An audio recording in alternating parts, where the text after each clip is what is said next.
Christopher Nolan just released the time-bending, or is it time traveling? I don't know, I didn't really understand the story. The time-bending movie Tenet on Blu-ray. On Blu-ray, what are you waiting for? Denzel Washington's son's in it. My man. The Twilight guy's in it.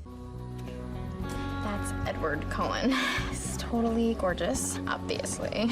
Alfred is in it, and a bunch of other people too. If you're new to this channel, I make commentary on video games, TV shows, movies, and I also host a weekly podcast called Please and Thank You, so make sure to like and subscribe for more of this stuff. Tenet is a science fiction action thriller directed and written by my boy, Christopher Nolan. The story follows Denzel Washington's son as he manipulates the flow of time to prevent World War III. Oh, that's what the story's about. I didn't quite understand it. It's a little bit hard to follow. One of the biggest issues that people had with the movie was the dialogue. People were having trouble understanding what is being said. Not because it was being spoken in a different language or anything like that, but it was because of the way the audio was mixed. So whether or not you watched it in theaters, you're probably wondering, what does it sound like at home? Well, it sounds like a Nolan movie. What? If you haven't had issues with his other movies, whether it's Interstellar, Inception, The Prestige, if you haven't had any issues with the sound of those movies, then you'll probably be fine. But if you're one of the many people that have had issues with his movies, even though you're watching it at home, then you might have some issues with this one. The issue that I had with the movie was that the writing was fine. The acting was fine.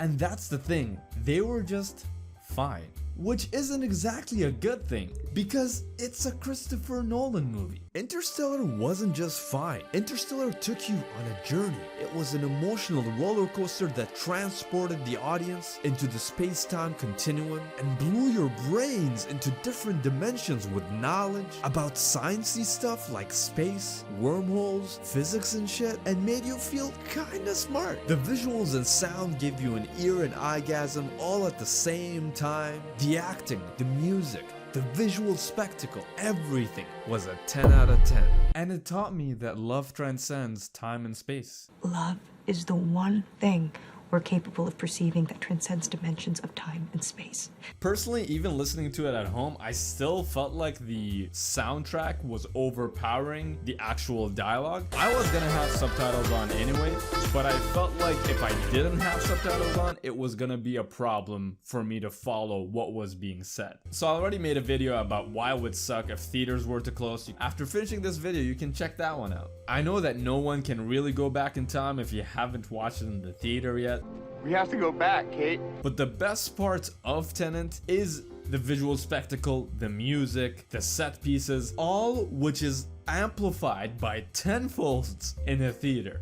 But whether or not you watch Tenet at the theater, you should at least give it a shot at home, preferably with a good set of headphones or speakers. Thank you guys for watching. Check out my weekly podcast, Please and Thank You, available on YouTube, Spotify, and all the other platforms. Peace out.